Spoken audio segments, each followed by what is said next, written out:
Pues hoy me toca hacer algo que no se hace todos los días y que de hecho no hago desde que estaba en la facultad estudiando periodismo. Hoy voy a entrevistar a Dios. Hoy voy a entrevistar a Iñaki Gabilondo y os confieso que estoy de los nervios. A ver qué tal sale. Hey, hey, hey, the truth will rise. Sparky is back and hunting trolls. Boom, boom, boom, the fastest cry. Frederick neighbor is in town. ¿Qué tal, Iñaki? Es un placer y un honor tenerte en el canal. Un placer para mí, Rubén.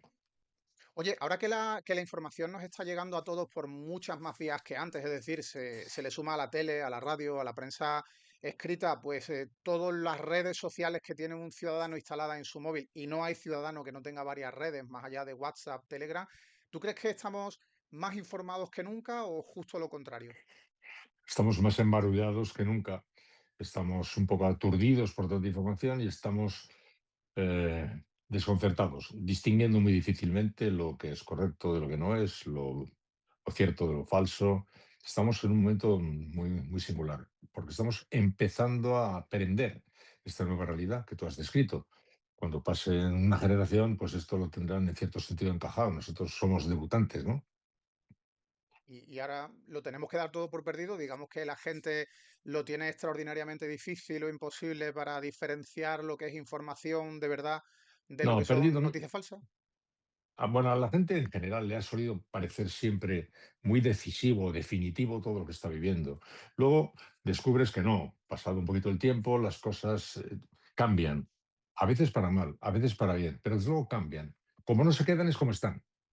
Y es bastante evidente eso, aunque en cada momento de la historia, y el ser humano no escarmienta, siempre cree que ya ha llegado al punto en el que las cosas están ya definitivamente colocadas y ordenadas, y se dedica a observar la realidad como un entomólogo, como si estuviera mirando una mariposa con lupa, sin darse cuenta de que esa es una realidad móvil, a gran velocidad móvil además.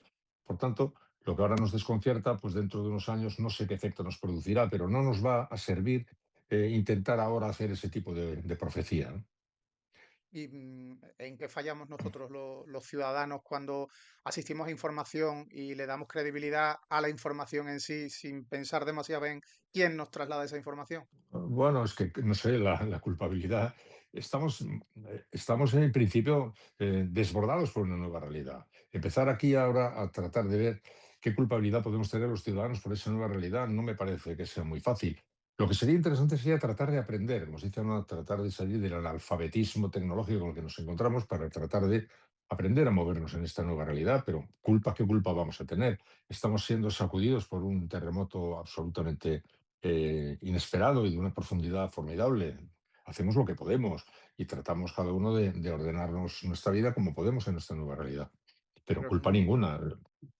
pero es un terremoto que nos está haciendo daño de alguna manera, ¿no? O de muchas Sí, maneras. claro. Bueno, nos está sacudiendo de una gran manera. El tiempo dirá en qué sentido nos está haciendo daño o no, pero luego desde el punto de vista de la recepción de la información sí que nos está haciendo claramente daño. Por un lado, porque al no saber distinguir la realidad de la falsedad, nos coloca en una situación muy ambigua y con muy difícil posibilidad de reacción con certeza.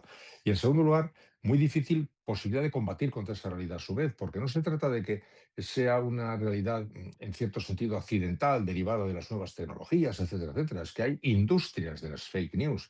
Hay países que están operando de una manera consciente, ¿no? Muy, muy, muy seria y muy, muy bien organizada para tratar de colar fake news, de manera que tampoco tenemos ahora grandes capacidades para enfrentarnos a esa realidad. Por el momento tenemos que intentar saber que esa realidad es así, hacernos mucho más precavidos y tratar de mirar con mucho más cuidado qué es lo que estamos consumiendo, qué es lo que estamos comiendo. Pongo yo siempre el ejemplo de la trazabilidad que estamos reclamando en otras muchas cosas. Tú ahora para tomar cualquier cosa, pues buscas ya la información en la información que viene en todos los envases, etcétera, para ver de dónde procede ese alimento, dónde se envasó, dónde si es un filete, dónde se pastó esa ternera, etcétera, etcétera. Y sin embargo, por la información vamos como niños con la boca abierta, así, dispuestos a tragar la primera cucharada y lo primero que deberíamos haber aprendido de esta nueva realidad es a ser extremadamente precavidos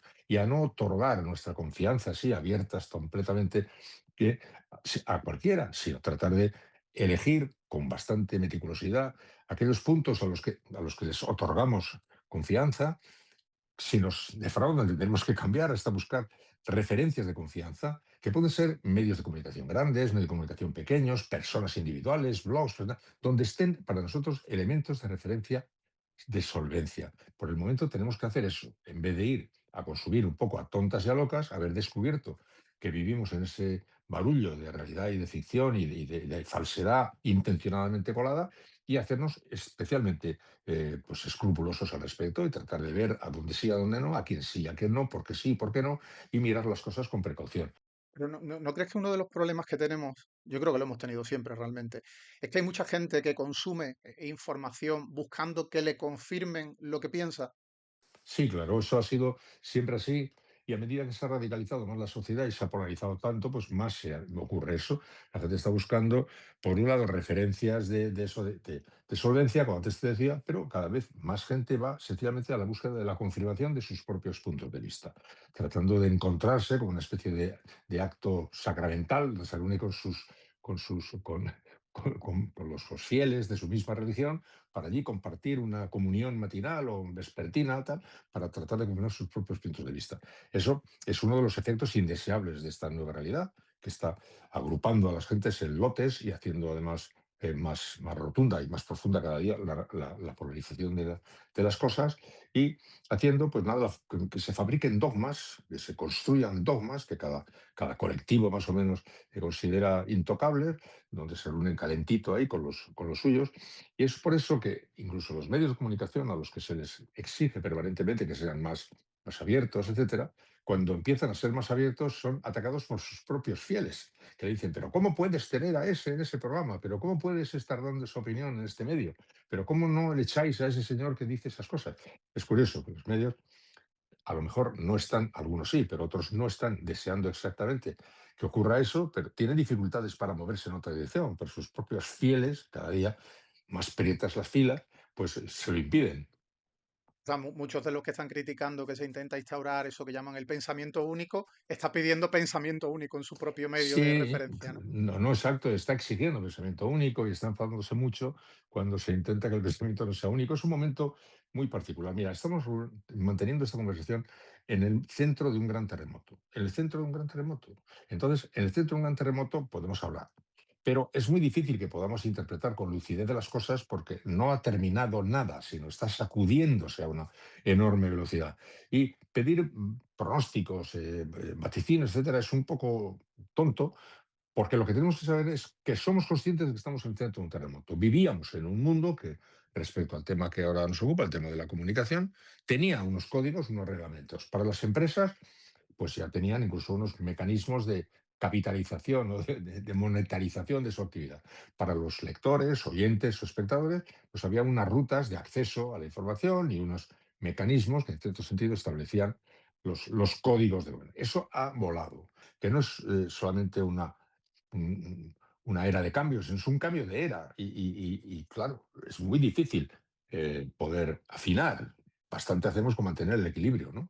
Tú has vivido unas etapas donde también había una maquinaria de noticias falsas, por ejemplo, durante las etapas del franquismo, en la que la censura, determinados medios afines al régimen nos estaban vendiendo una realidad muy distinta a lo que de verdad había en nuestro país. Eso también era una industria de las noticias falsas, a fin de cuentas, ¿no? O sea, no Por es... supuesto, y en esa industria de las noticias falsas yo viví 33 años de mi vida, de manera que sé perfectamente de qué me hablas. Eso, en cierto sentido, nos ha dado un poquito de músculo para enfrentarnos a esta situación. Yo me pasé 33 años de mi vida viviendo en una sociedad en la que las noticias venían manipuladas todas y las referidas a la radio, que es el medio en el que yo más me he movido, pues estaban prohibidas. La información solo la ofrecía Radio Nacional de España a las 2:30 y a las 10 de la noche. Solo todas las emisoras de Radio de España tenían que conectar obligatoriamente con Radio Nacional y a las 2:30 de la tarde y a las 10 de la noche, que era el único vehículo que podía dar información nacional e internacional. Entonces, claro que sabemos lo que es eso y por eso tenemos también una mayor eh, precaución ante las cosas y una más necesidad de advertirle a la gente más joven advertir a la gente más joven de que se defienda de eso y no caiga de forma ciega y tonta, completamente a lo loco, jugando a lo loco, sin saber qué significa todo eso. Nosotros sabemos lo que significa todo eso, porque sabemos lo que costó encontrar los caminos de la libertad, sabemos la extraordinaria noticia que significó encontrarse con la libertad, lo que disfrutamos, lo que aprendimos, lo que respiramos, para todo lo que nos sirvió el comité de formación, como para que ahora pues haya chicos jóvenes que se crean que eso no importa nada, incluso lo añoren, ¿no? Bueno, añoren lo que no vivieron. Bueno, sueñan con que pudiera ocurrir un tiempo en el que eso pudiera poder volver a volver. Entonces, claro, vivimos eso efectivamente y no es nada recomendable vivir así y es muy peligroso que se viva así. Solo que ahora es peor porque antes ya sabíamos que era así, quiero decir que era oficialmente así, era, venían con la marca puesta, sabías que esa información venía manipulada, sabías que esa información que era obligatoria a las 2:30 de las 10 de la noche, ya, bueno, ya por lo menos era clara la jugada. El momento actual es mucho más difícil porque está mezclado y no aparecen elementos de identificación así de salida. Primero, no van unos vestidos de anaranjado y los otros vestidos de azul, sino que todo viene junto, ¿no? Es más difícil. Por eso ahora la actitud ante estos hechos tiene que ser más inteligente y más cuidadosa y más precavida. Todo eso que venía en nombre de la libertad en los años 70, 80, ahora también se lo quieren cargar en nombre de la libertad. También por eso te digo que, pero eso es lo que resulta muy paradójico. Y a la gente a la que le toca vivirlo, pues no sé cómo lo vive, pero a la gente que le ha tocado vivirlo después de haber conocido el proceso en nombre de la libertad, pues nos deja mirando a las musarañas y detectando con más claridad, pues, la trampa que esconde. Nosotros con eso vemos más bien cómo está haciendo juegos de manos, ese movimiento tal con esas cosas, porque hemos visto que ¿a dónde conduce eso? Conduce a un mundo en el cual, no, decía Castanchari, decía, una dictadura se identifica muy rápido. Es aquel régimen en el cual lo que no es obligatorio está prohibido. Y eso que parece una frase muy divertida, yo la recuerdo asociada a mi vida y es así. En años, luego se fue atenuando, pero hubo años cuando yo era un chaval, un chico, un adolescente y un joven, las cosas o las tenías que hacer porque las tenías que hacer o estaban prohibidas hacerlas. Cosas que pudieras tú decidir si sí o no eran pocas. Las que tú pudieras alegremente decir, pues sí, esto no lo hago porque no quiero, esto sí lo hago porque sí, no. El lote este era de las obligatorias y el lote este de las prohibidas. Y eso es lo que aspiramos a que cambiara con la democracia. Es decir, habrá, claro, cosas prohibidas, pocas, habrá cosas obligatorias, pocas, y habrá un espacio grande en medio que no estará ni obligatorio ni prohibido y en el cual yo podré libremente hacer lo que crea que tenga que hacer. Bueno, pues empiezan de pronto a taparse las cosas y ahora de nuevo empiezan a aparecer como prohibidas otra vez cosas en nombre de la libertad. ¿Qué piensas, Iñaki, cuando precisamente esos que están defendiendo esos tiempos pasados, no llamándolos dictadura precisamente, nos intentan convencer, y a mucha gente la han convencido, de que estamos viviendo en estos momentos una dictadura, la dictadura de Sánchez o el sanchismo? Bueno, pues yo no tengo nada que decirles porque hay mucho que sé que no sirve para nada decir nada. No, pues no, ¿yo qué quieres que le diga? No, lo que pasa es que estos movimientos de gente que está apreciando estas cosas no las está apreciando tanto porque las esté apreciando, está impugnando la situación actual. Es una patada un puñetazo en la mesa contra la situación actual que no resuelve el problema y entonces se buscan las posiciones más radicales. Hace 10 años Podemos, o esto es, o ahora, digamos, el que más proteste de una situación que a mí no me da la razón. Porque la democracia no ha observado con suficiente atención que mientras hacía muchas defensas de causas muy nobles, etcétera, no estaba resolviendo problemas que la gente tenía. Y la democracia tiene que resolver problemas. Y no estaba resolviendo problemas porque no podía resolverlos. Y no los podía resolver porque con la actual polarización no se pueden resolver los problemas. Da la casualidad, y Nerarity lo explica muy bien, que la democracia en la globalización, el mundo actual moderno, los problemas han adquirido tal complejidad, son tan complejos, cualquier problema ha adquirido tal complejidad, que son inabordables con las viejas recetas. Y manejan las viejas y no valen las viejas recetas, no pueden, no valen las viejas recetas. El PSOE no tiene una solución para el problema de la vivienda, no tiene, no lo resuelve porque no puede resolverlo. El PP no tiene una solución porque no lo puede resolver. Podemos no tiene una solución, no tiene una solución Vox no tiene una solución. ¿Por qué? Pues son problemas que han adquirido una envergadura tal que sin la colaboración de los municipios, las comunidades autónomas, la Administración Central del Estado, los sindicatos, la patronal y tal, no se pueden abordar. Son problemas que han desbordado el viejo recetario. Viene el sueco con su receta y el problema se mea de la risa y le pasa por encima. Y el otro igual. Pero la polarización actual hace que sea imposible que hablen siquiera para decir, oye, os habéis dado cuenta. Claro, tú estás en la oposición y tú desde allí dices que todo está muy mal, pero tú sabes mejor que yo que este problema yo no lo puedo resolver y tú tampoco. Entonces, lo ocurrido que la polarización actual tan grande frente a esta enorme complejidad de la actual situación está poniendo de manifiesto que las fuerzas políticas no han hecho los deberes, no han acomodado sus lenguajes, sus doctrinas, sus recetarios a las viejas, a las nuevas realidades y van con el viejo librito de recetas. Tómese usted esto, y luego reza un Padre Nuestro y una Ave María y un Gloria. Y no, los problemas han adquirido demasiada envergadura. Los problemas están pasando por encima de eso y meándose de la risa. Y luego yo me encontré con un grupo de chavales, unos de ellos que eran muy así, muy de Vox y tal, muy majos, estuvieron conmigo hablando muy bien. Y le decía yo a uno, decía que era, parecía allí el más líder, ¿tú cuál es por qué razón tienes tú esto? Y decía, nosotros, estos son los únicos que dicen las verdades. Y yo le dije, pero date cuenta lo que estás diciendo.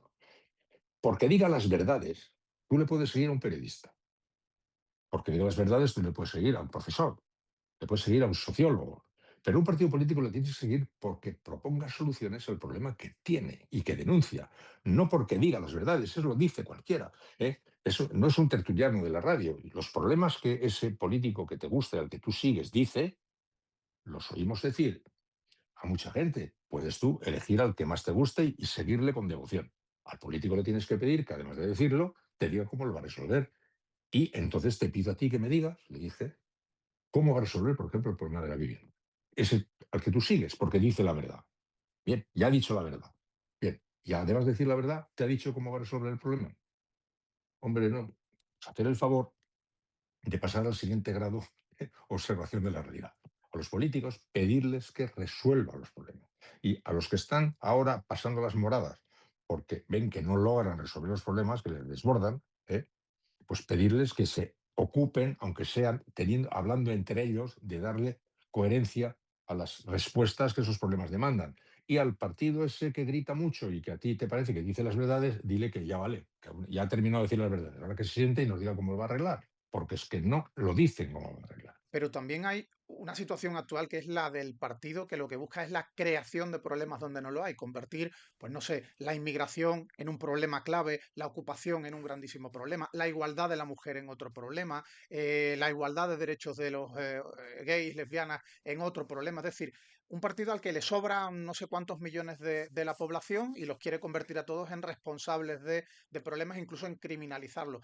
Ante eso, no hay mucho acuerdo con ese partido posible. ¿Y Por cómo se eso, soluciona claro. eso? Es decir, No, yo no sé cómo se soluciona eso, pero es justamente lo que has dicho. Precisamente por esas descalificaciones a todo, absolutamente por todo, que hace imposible ese tipo de acuerdo, se hacen solamente para poder ganarte yo a ti, que te quites tú y para que me ponga yo. Pero yo estaba hablando de otra cosa. Eso que tú claro, cuentas forma parte de la guerra política en la que cada metro se disputa y esto me sirve para ganarte a ti y eso para pillarte en una contradicción y eso para ponerte la zancadilla y eso para cerrarte el paso para tu batalla porque tú quieres ganarle. Va bien, eso es otro tema. Yo estoy hablando de resolver el problema. sí, De sí, sí, sí. resolver, y para resolver el problema no se puede resolver así y tampoco lo puede resolver el otro cuando llegue, porque no se puede.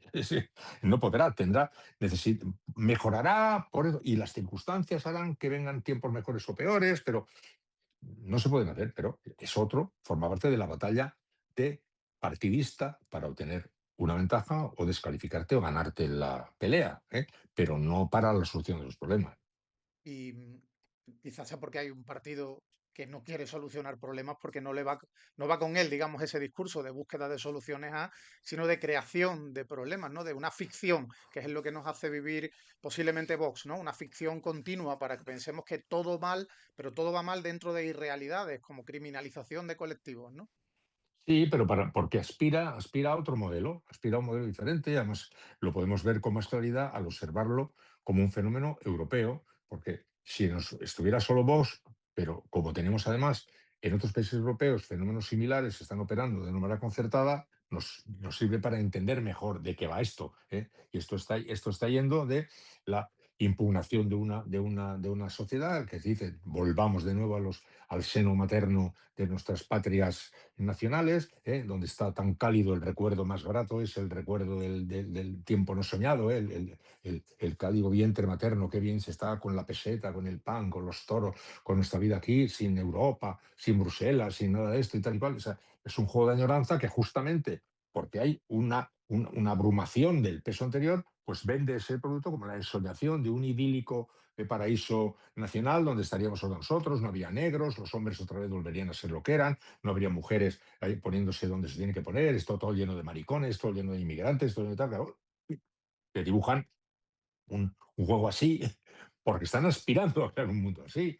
No solo para ganar, porque en otros países están tratando de construir un mundo así. Ese regreso, construyendo una internacional del patriotismo, que es la paradoja máxima, o sea, una internacional de los nacionalismos más radicales. Pues bueno, ahí está. The Patriots for Europe. Son Patriots for Europe, cada uno de ellos defendiendo el quedarnos quietitos aquí en nuestra Francia, en nuestra España, en nuestra Grecia, en nuestra Holanda, en Inglaterra, y eso produce una esperanzadora sensación de calentita, te da como la mesita camilla que es esto, estás sometido a las intemperies de este tiempo moderno tan brutal, con cambios que se avecinan tan colosales, la inteligencia artificial, la física cuántica, la tal.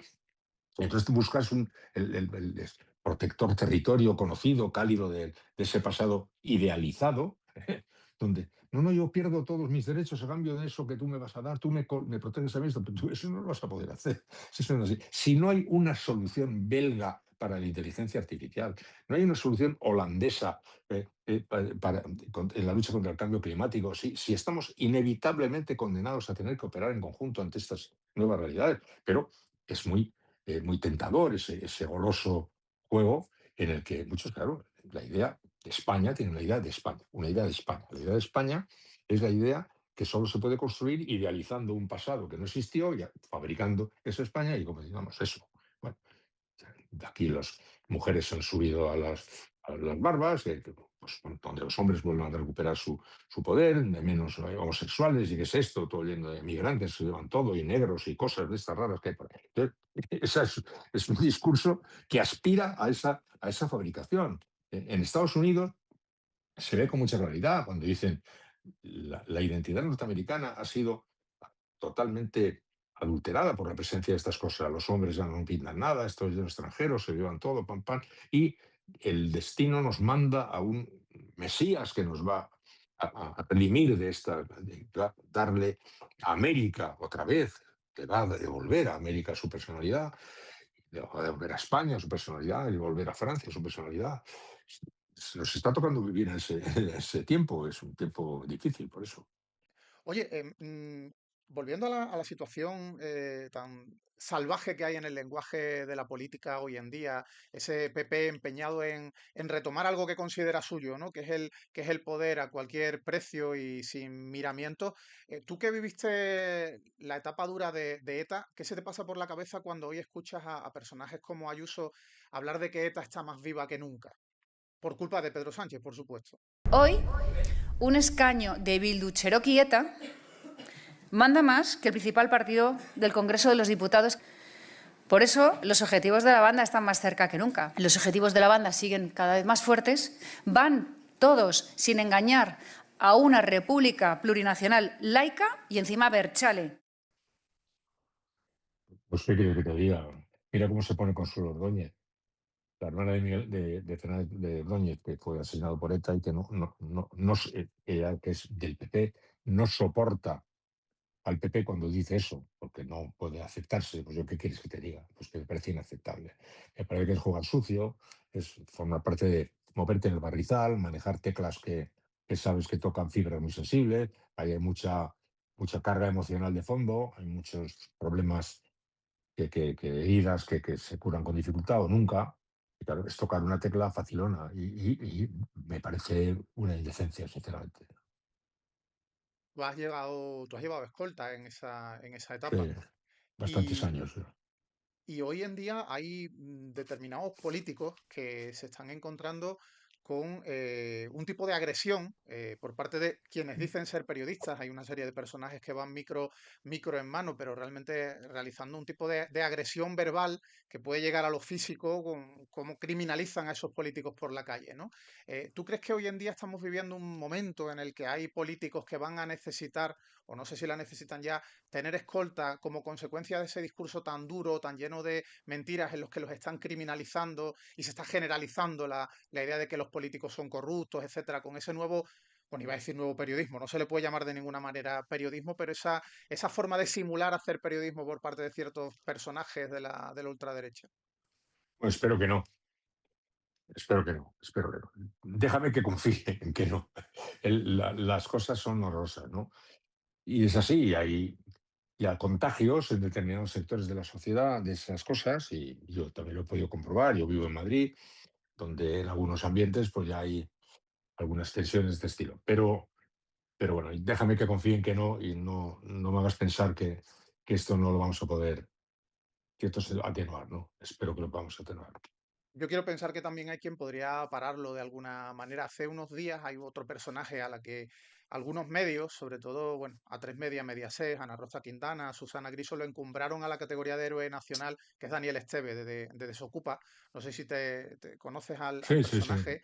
Pues Sí, hace unos sí. días este tipo decía que a Óscar Puente le encantaría partirle los dientes y que a Pablo Iglesias lo iba a mandar al hospital si lo encontraba por la calle. De eso te hablaba también, cuando te decía que quizás hay políticos que hoy Ya, se tendrían que plantear llevar escolta.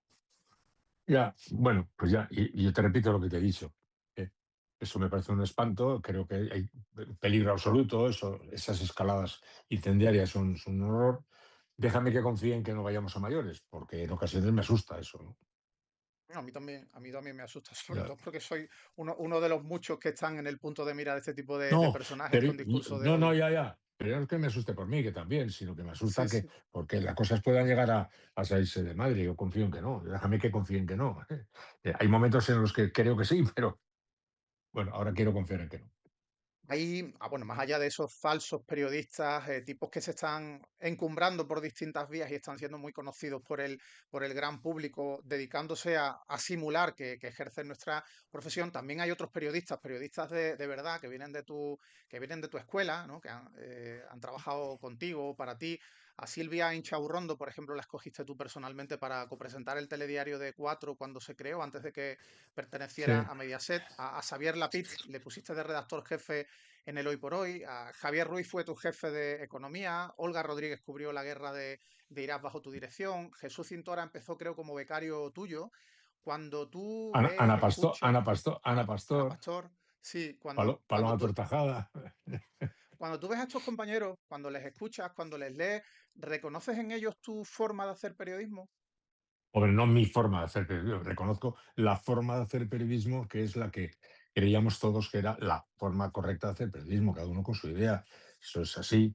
Y yo cuando les veo y cuando les veo, les sigo con tanto atención y les quiero mucho, y además me parecen estivos imponentes todos, pues creo que se confirma que también hay una corriente de gente que está trabajando en los códigos que creemos del periodismo, que hemos considerado muy, muy razonable, y los hay en todos los ambientes, ¿no? No son los únicos que hay, ¿no? Esa gente que pasó cerca de mí o tal, pues nos contactamos todos, yo a ellos y ellos a mí, de una manera de vivir la profesión.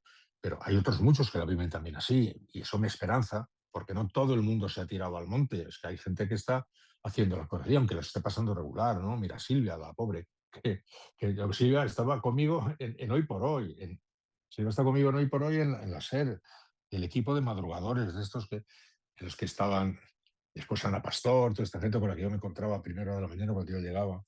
Sí, como digo, es la prueba de que existe gente que está haciendo el periodismo que yo creo que hay que hacer, y que has mencionado tú unos, y hay muchos más. Esos forman parte un poco, en cierto sentido, de mi familia afectiva y profesional, pero eso da moral porque hay mucha gente que está haciéndolo, hay mucha gente.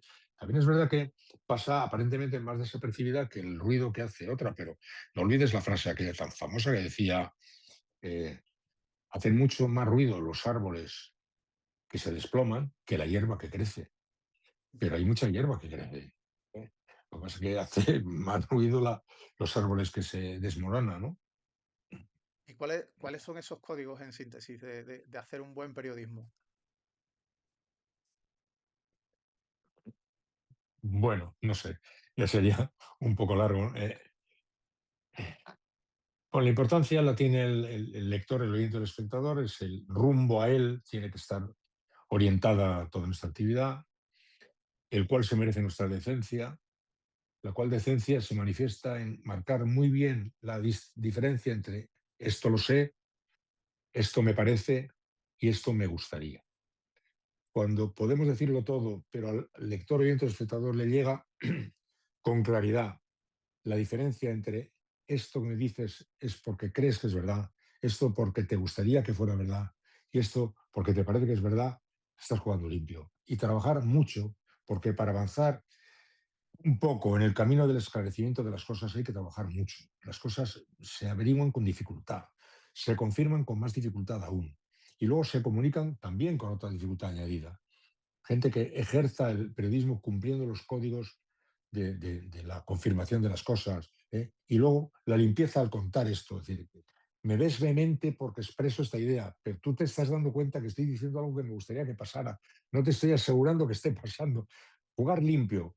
Y lo haces eso si te acuerdas de que te está oyendo el oyente, el espectador y tal. Si descubres, si un día te das cuenta de que todo tu trabajo se justifica en el destinatario y que por él lo haces. Y cuando te acuerdas de que te están oyendo, viendo y que están confiando en ti, es cuando juegas más limpio, cuando te das más cuenta. Yo por eso lo hacía, que lo he hecho tanto con mis compañeros muchas veces, que decíamos, hoy va a ser nuestro oyente, se llama Juan y es de Mairena de Aljarafe, ¿no? Y tiene 46 años y va a poner la radio y nos va a oír, ¿no? Y a por Juan. Juan, tú eres la razón de ser de nuestro trabajo. A ti te queremos contar lo que hemos averiguado. A ti te queremos contar lo que creemos. A ti queremos contarte lo que nos gustaría. A ti queremos contarte a ti, te lo queremos contar a ti. No se nos olvida que estás tú ahí. Si se te olvida que estás tú ahí, empiezas ya posiblemente a meterte en las ruedas de las peleas que venimos antes comentando. Pero si tú, aunque haya muchas peleas estás comentando, no te olvidas de que Juan se ha levantado esta mañana y que va a creerte a ti y que tú estás actuando ante una persona que tiene unas opiniones que a lo mejor las estás tú, en cierto sentido, construyendo, o que va a tener una idea que no tenía y que esta tarde en un bar la va a defender porque te la ha oído a ti. Si tú estás sabiendo que estás hablando con personas humanas de verdad que te oyen, eso clarifica mucho el patio. Entonces, la explicación que te doy ahora no es muy académica de qué es el periodismo, pero sí muy práctica respecto a cómo enfrentarse a él, ¿no? Y yo a mis compañeros siempre le decía, ¿tú estás seguro de lo que estás diciendo? Yo cuando llegaba y me decía, a lo mejor Silvia, bueno, mira la noticia que ha habido en Tánger hay 127 heridos, que hay tal, cual. ¿Quién lo dice? Lo he visto en El País, en la primera. No, el País, la primera es El País, en la primera. Yo quiero que me digan quién dice eso. Hay varios, ¿qué es varios? Varios es 4, es 44.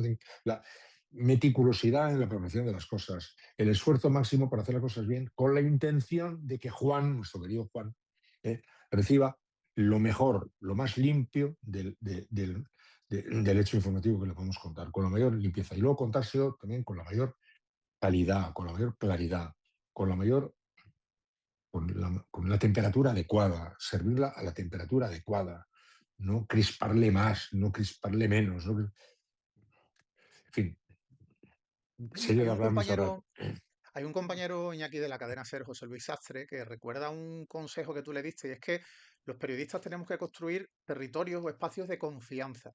¿Qué es eso? ¿En qué consiste eso? Bueno, no, eso es a partir de la idea también tanto comentada de que lo primero que escasea en las inundaciones es el agua potable y que a los oyentes, lectores o espectadores tenemos que presentarnos como un yacimiento de agua potable. Aquí se ofrece agua informativa potable y eso crea una especie de confianza. ¿Cómo? Con el tiempo, a base de tiempo y de limpieza en la relación. O sea, el oyente va a identificarte a ti como un señor digno de confianza porque tú le vas a estar dando una comunicación que acreditada con el tiempo, que no es darles a mucho, pero le va a dar la seguridad de que le estás ofreciendo agua informativa potable. El principio ético ahora se ha convertido en mucho más importante que nunca, porque ahora hay 1.000 millones de ofertas y para entre todas ellas ¿eh? depositar tu confianza en este blog o en este medio o en este programa o en este tal o este cual, esos programas tienen que haber acreditado una pulcritud extrema en el margen de las cosas. Y entonces, con el tiempo es confianza, es limpieza más tiempo. Y necesitas un poco de tiempo. Y cuando tienes esa confianza, van a entender que te equivoques. Es que esto es, te van a perdonar si te equivocas. Y sobre todo si luego aceptas que te has equivocado. Porque no les va a importar tanto que te equivoques. Aquí se expende agua informativa potable, limpia, que no me quiere engañar, que a lo mejor me está expresando una idea que a mí no me gusta, pero va a respetar que a mí no me guste, va a quedar claro que es su opinión, que no me está queriendo colocar un cuento chino, que no va a jugar con la verdad. O sea, el partido de fútbol que yo veo desde este lado de la portería y tú desde aquel lado de la portería es un partido distinto. Tú has visto un partido, yo he visto otro partido. Si estás en la primera fila o en el último fila de línea, has visto otro partido. Podemos, por tanto, tener miradas diferentes, pero el partido ha acabado 2-1. Ha acabado 2-1. No puedes tú falsear los hechos para que se parezcan a la idea que tú quieres defender.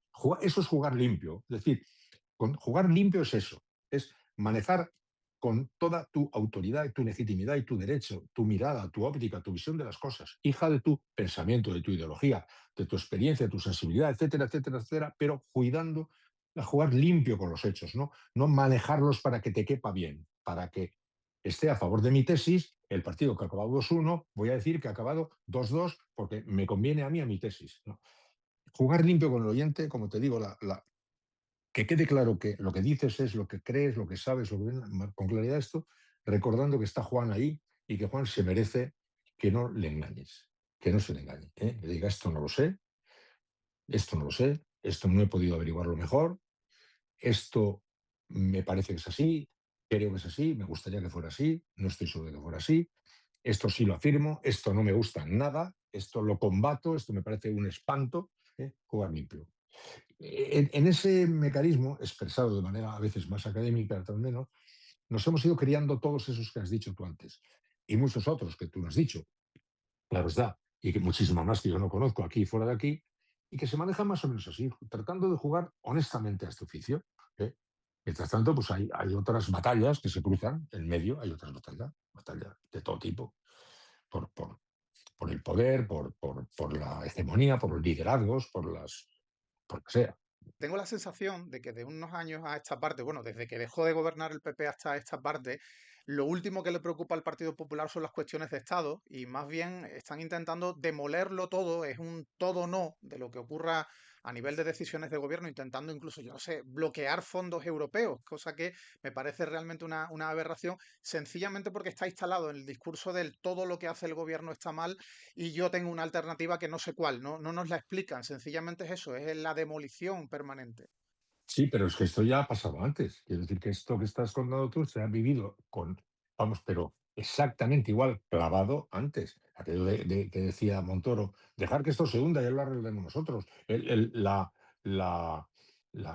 Váyase, señor González, acabemos con todo esto. Esto ya lo hemos visto también, o sea, descalificación de cada cosa. Lo de incluso poner en peligro elementos más sustanciales de la cimentación del Estado. Bueno, cuando el famoso grupo aquel que se opuso a Felipe de una manera tan insistente, un día Anson le contó a una revista abiertamente, y ahí está en las fronteras, donde dijo estábamos dispuestos a poner en peligro hasta el equilibrio general del Estado para acabar con Felipe. Lo dijo Anson, él formaba parte del grupo. Es decir, que este juego no es nuevo. O sea, el Partido Popular tiene muy mal perder. O sea, tiene un perder que le convierte automáticamente, se pone así cuando pasa el tiempo y no gana. O sea, sobre todo cuando cree que va a ganar y no gana. Porque el Partido Popular anterior, al que yo me refiero ahora, hasta el año 93 estaba aceptando más o menos aquello como, bueno, pero el 93 creyó que iba a ganar y en el último momento, casi de churro, no ganó, por 300.000 votos ganó, y en ese instante esa legislatura fue ya el infierno. El Partido Popular, como el presidente del Partido Popular creía que iba a ganar fácil Eh, pues vino, bueno, bien, son completamente un hombre amable, educado, muy correcto y tal, que iba a llegar al poder, porque iba a llegar al poder, creía que iba a llegar al poder, pues enseguida. Cuando luego no llega al poder enseguida, cuando luego encima gana pero no puede gobernar, cuando se encabrita el Partido Popular, siempre hace lo mismo. Hacen es un juego de demolición sistemática, pero es un poco resultado, digamos, de esa especie de decepción colosal que se lleva cuando se queda a un minuto de ganar las elecciones. Porque ya te digo, hasta el año 93 el Partido Popular vivía la política de una manera, y en el 93, cuando no perdió, no ganó de milagro, hasta que ganó fue un espanto. Y ahora igual, porque fíjate cómo llegó el presidente del Partido Popular. Llegó como un hombre absolutamente educado, cordial, amable. El Partido Popular venía con sus mejores galas, todo limpito y lavado y estupendo, pim pam pam, porque creía que iba a ganar fácil. En cuanto no gana, se ha armado la tremolina. Se ponen muy nerviosos, se ve que no les va mucho, les parece un poco como contra natura estar en la oposición, no es su sitio natural, y cuando están, pues están, pero cuando están más tiempo del que creían que iban a estar o están a punto de estar, entonces ya se ponen realmente muy nerviosos. Pero los nervios aumentan porque están comiéndole terreno por la derecha, ¿no? Y no tienen clara la estrategia de qué parecer. No, no tiene. Hoy mismo estamos hablando de esto en el día en el que se pone de manifiesto una vez más que no tienen clara estrategia, no saben muy bien qué hacer. Todavía las elecciones de Extremadura terminaron y todavía no han terminado de decidir qué hacen, a la espera de ver qué pasaba en Aragón. Ahora están a la espera de qué pasa en Castilla y León y están muy descolocados. Han ganado sin poder celebrar exactamente su victoria porque no pueden obtenerla, puesto que habían hecho esto para intentar quitarse de en medio el forúnculo. Es que el forúnculo ha crecido. Es un lío, ¿no? Y está todo como. Por otro lado, también el Partido Socialista está muy desgastado, completamente desgastado. El cuadro general es un problema. Entonces vamos a ir viviendo esta secuencia un poco más de tiempo y a ver cómo va. Mm, Es que la violencia política que hay hoy, me refiero a violencia en cuanto al discurso de odio, ¿no? Que se está generando y que está financiando incluso el Partido Popular, financiando a gente de la extrema derecha que hace unos días en el mitin de cierre de campaña en Aragón, Vito Quiles va con el Partido Popular a ese cierre, un grupo que había cantado con alegría, vamos a volver al 36, también cierra Ya, el ya. mitin. ¿Tú crees que eso va a ir increciendo en los próximos años o que el PP No se va a sé, dar cuenta de que no? No sé, luego el PP ha debido darse cuenta de que esa invitación aquí, les dato del fin de campaña, fue una metedura de pata colosal. O sea, debieron hacerlo creyendo que era una buena idea. Bueno, pues no.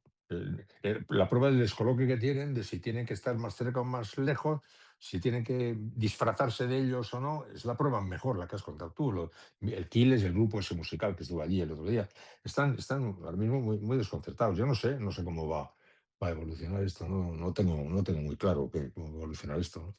Pero desde luego no con una situación parecida a la de Portugal, ¿no? Eso de los cordones sanitarios, de los que se hablaba en los Es que, tiempos es de que inicios fíjate, de es que, Vox. es que Portugal, y lo que pasaba en inicios de voz y lo que pasaba antes, es como si Portugal viniera con retraso. No sé si por un lado viene como adelantado de un tiempo nuevo o como rezagado de los tiempos en los que todavía esto podía ocurrir, porque también en Francia hace no mucho se podía producir un cordón que protegía de las de ahí, y Chirac era presidente con el voto de la izquierda o tal. Hasta hace poco, lo de Portugal pasaba un poco más. Ahora se ha quedado solo Portugal. No sé si ojalá sea el avanzado de un nuevo tiempo en vez de el último superviviente del tiempo anterior, ¿no? No, desde luego es lo que estamos viviendo continuamente, ¿no? La percepción, pasa algo en un país y no tiene uno claro si es el final de o el principio de algo bueno que está por llegar para frenar a esta gente, ¿no? Hay incluso Sí, quien piensa en la posibilidad de que al PP se le dejara gobernar sin Vox el día de mañana como mal sí, menor. sí, hay quien piensa eso, sí, hay muchos. Eso ha ocurrido antes otras veces también. El famoso no es no de Sánchez viene porque en un momento en su partido había gente que quería que tenía que decir el sí. Esto es un debate clásico, es un viejo clásico. No pasa nada demasiado nuevo en ese sentido, ¿no?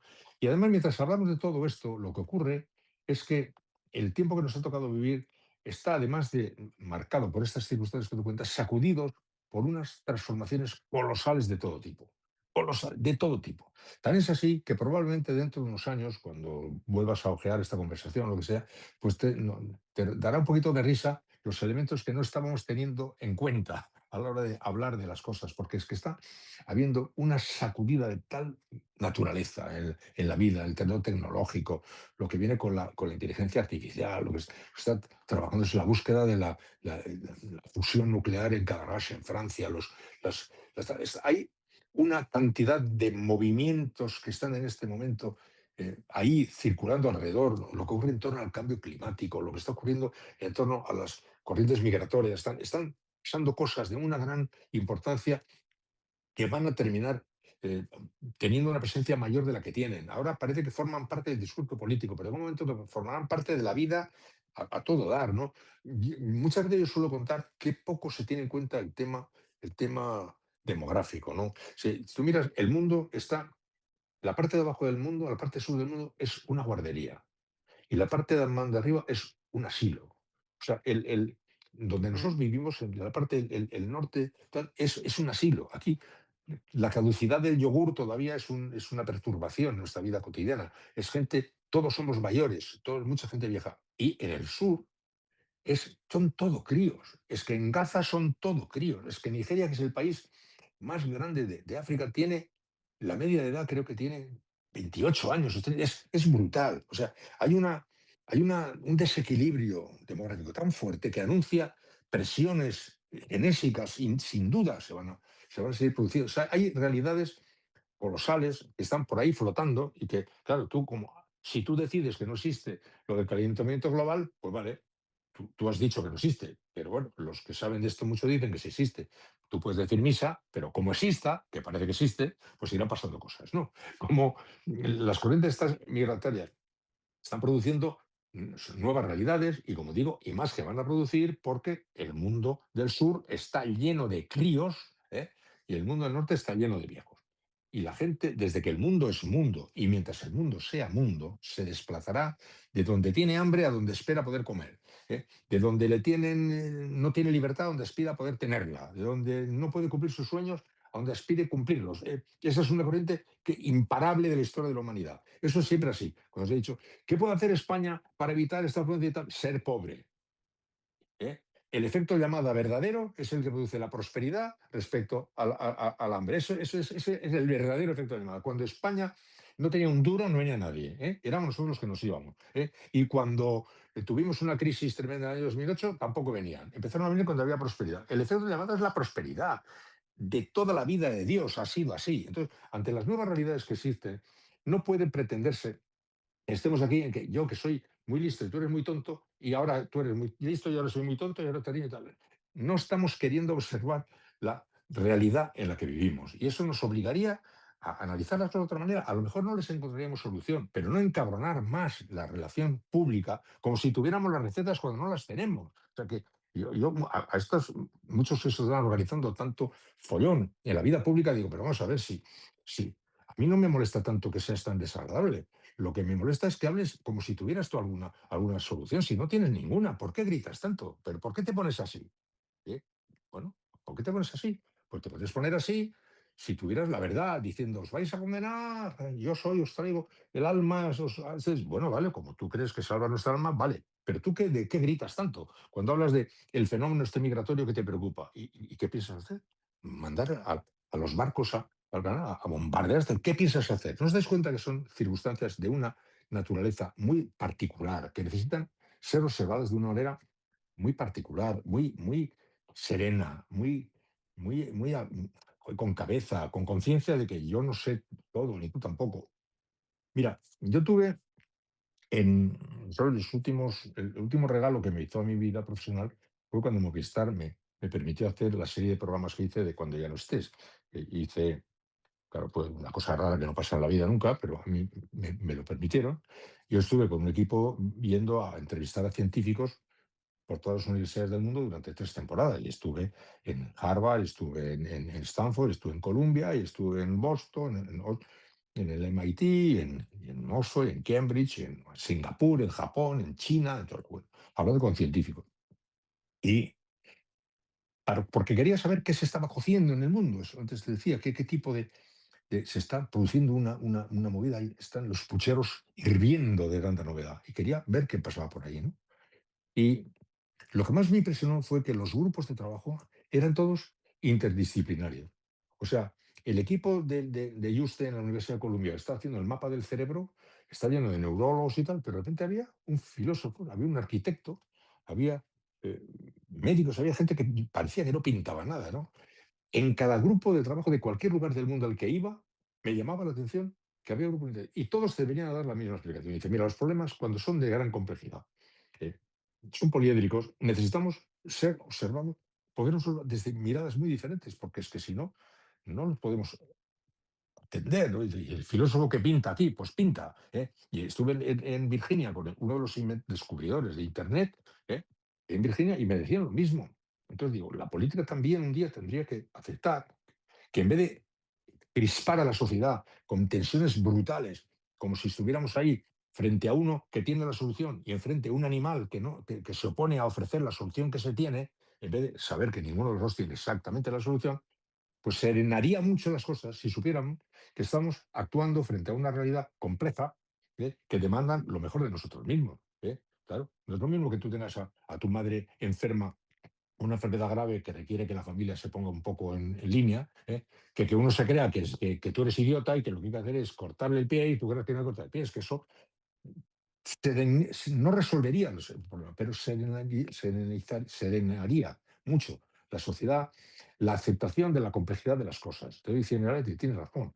Y me vale ese ejemplo que pongo de las universidades que he conocido en el mundo entero, donde se trabaja así, en grupos así, interdisciplinarios, que no ofende la presencia de gente de otras tribus, que hacen falta otras miradas para ver problemas que se tienen ahí. Pero para eso tienes que aceptar que son problemas o realidades complejas, no simplezas que no las resuelves tú porque eres idiota, pero que cualquiera la podría resolver, menos tú que eres idiota. ¿No? Y claro, eso no puede ser así. España diagnostica muy mal y como diagnostica muy mal, pues actúa muy mal. Aquí cuando en el 2008 hubo una crisis tremenda de las subprimes y tal, aquí la gente decidió que era porque Zapatero era bobo. Vale.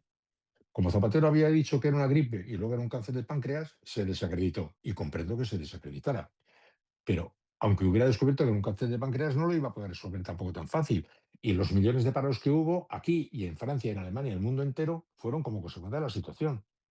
A lo mejor Zapatero la empeoró un poco, pero decir que la culpa la tiene Zapatero es como decir que si no está Zapatero, el problema lo vamos a resolver. ¿Cómo se diagnosticaba mal? Porque no era eso.